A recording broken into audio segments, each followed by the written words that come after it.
Other architects who don't know the history of the project have commented on how far the building's set back from the main road, for instance, and fundamentally it was about maintaining the operations of council in an existing building which pretty much sat where we're standing now.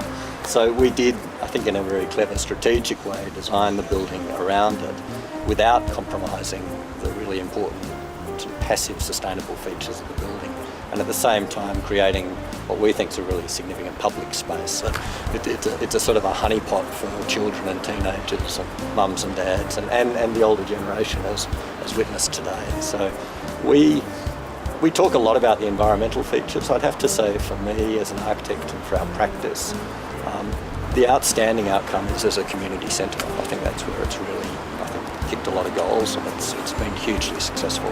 We started with a very, very ambitious sustainability agenda for this project. We really wrapped the whole architectural project around that, and we separate those ideas out as sort of passive and active ideas and systems. So the passive systems are the bits that every building should get right, really, and that's things like orientation, sun shading, the thermal performance of the building, so how well is it insulated, how does it perform in the heat and in the cool. All about minimising the amount of energy you have to put back into the building. So we work very hard to configure the building exactly north-south, again a heavily double glazed building. Then you get into the active systems that make it what people like to call it a kind of a smart building. So it's a building that has a fairly sophisticated building management system. That's a computer-based system that allows for some of the active systems to operate. And I guess the interesting ones within that are things like the photovoltaic cells, which are actually an energy collector. And I would say the most innovative sort of element of the whole project is probably the geothermal system. Just to put some numbers around it, the passive systems have an equivalent reduction in terms of CO2. I think from memory it's around 27,000 kilograms of carbon. In a sense, this is, I think, quite an interesting kind of exemplar space in that it's nicely daylit.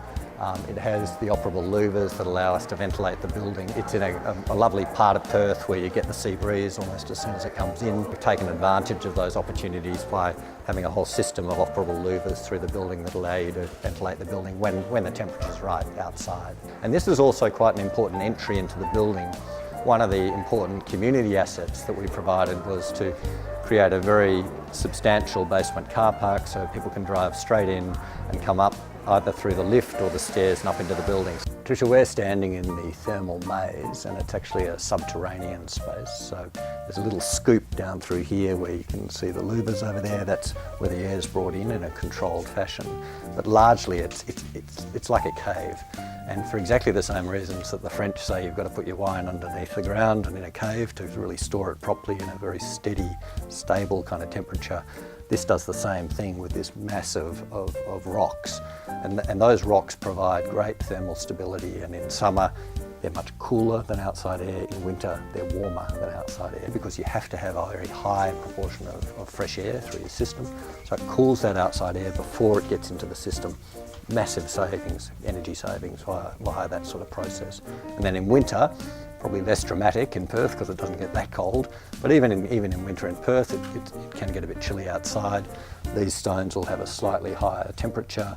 They have a kind of a thermal mass to them, and again drawing the air through lifts the temperature, reducing the energy load on the system. So it's a very simple, foolproof system, no moving parts except for some louvers, and the rest of it is really just ancient stuff that even the Romans understood. Perth unusually has a lot of water in the ground, and it's relatively accessible, and that water's at a very stable temperature.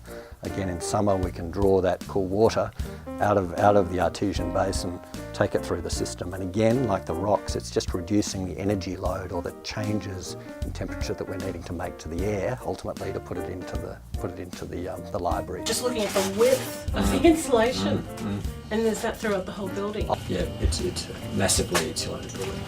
So Tricia, we're now standing in the water tank zone, and it's effectively an extension of the maze, and the reason we've done that is that water, of course, has a very significant mass in its own right. So these tanks full have again, a lot of thermal mass, and so effectively they're part of that system of cooling or heating the air.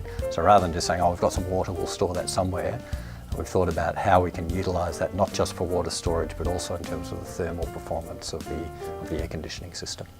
So Trish, this is really the engine room of the whole place. It's literally the main plant area, and it's significantly servicing the geothermal system.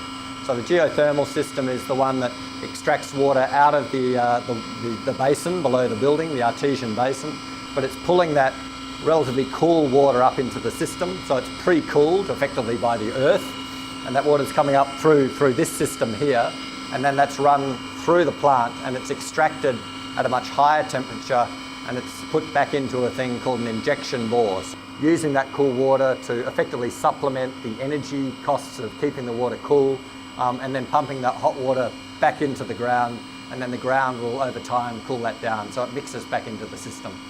If you're looking for cost-effective ways to bring your energy bill down, one of the cheapest and best things you can do is get your insulation sorted out.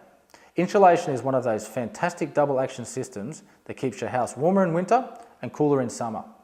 It also means your heating and cooling will run more efficiently when they're on. It's absolutely a no-brainer. So where do we start? Well, we start up here, of course. Insulating the roof keeps the sun's heat at bay and is a great first step. It's also generally cheaper and more effective to install in the roof than in the walls. If you're in a cooler climate, think about floor insulation. If you're in a warmer climate and have raised floors, well, don't even bother, because that'll provide you with natural airflow. Make sure your insulation is R rated. That's a little bit less exciting than it sounds, but if you choose the maximum R value recommended for the climate you live in, you'll get the best value for your dollar.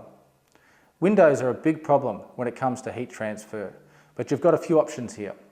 The most effective option is double glazing, with argon gas in between the layers. But honestly, that's usually too expensive when you're retrofitting an existing building. Short of that, you can block out heat with reflective blinds, curtains, or exterior awnings. You can Velcro a reflective heat shield to the inside of your windows. They block out heat and don't destroy the view. Or you can create a do-it-yourself double glazing effect using double-sided sticky tape, some plastic wrap, and believe it or not, a hairdryer. There's a lot of effective and cheap options to keep an eye out for, and for most community centres, finding the most cost-effective solution is a must. Remember to ensure it's safe, so have your installation installed by an experienced and reputable installer. Visit our website to learn more.